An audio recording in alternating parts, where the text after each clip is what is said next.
Hi friends, welcome to our channel. In the last video we discussed PWM. In this video we will discuss PPM, that is pulse position modulation. So let's get going. Pulse position modulation is a type of pulse analog modulation scheme in which pulse amplitude and width does not change, or we can say that it will be constant, but the position of pulse will change according to our message signal with reference to our carrier pulse.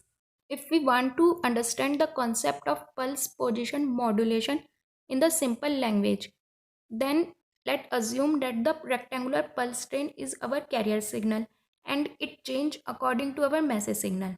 So its amplitude and width will be constant, but the gap of two pulses will change according to our message signal. If our message signal amplitude increase, then the gap of two pulses will be increase, and if the message signal amplitude decreasing, the gap of two pulses will be decreasing.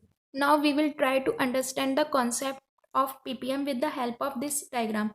Let's suppose this sinusoidal signal is our message signal and we called it as the modulating signal, and this rectangular pulse is our carrier signal.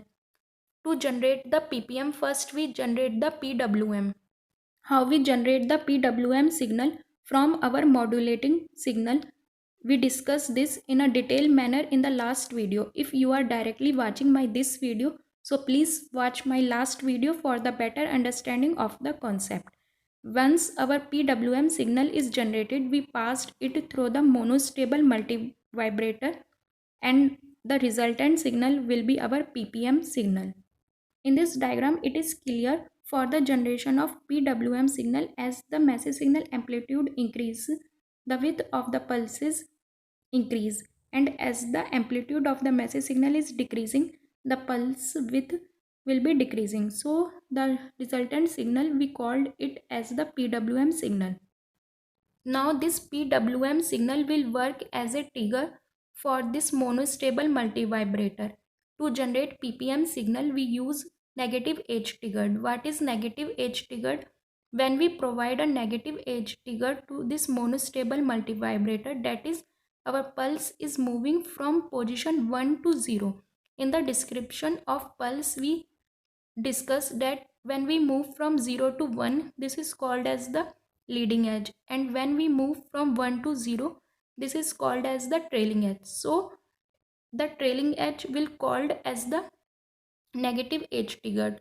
So when we provide the trailing edge to the monostable multivibrator, it generates the pulse. So in this diagram, it is clear that when we provide the trailing edge of the PWM signal, the pulse will be generated, and here the message signal amplitude is increasing, so the gap between two pulses is increasing, and here our message signal amplitude is decreasing, so the gap between the two pulses is decreasing. So in this way we are generating the ppm signal, or we called it as the pulse position modulation, because the pulse position is changing according to our message signal with respect to the carrier signal, that is our pulse signal. Now we will try to understand the working of the monostable multivibrator, how basically it works.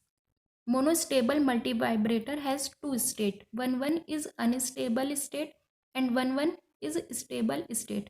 In the unstable state, it reaches to the value 0, and in the stable state, it approaches to the value 1. So when we provide a trigger to the monostable multivibrator, whether it is positive or whether it is negative, it depends on the working, how we are using the multivibrator.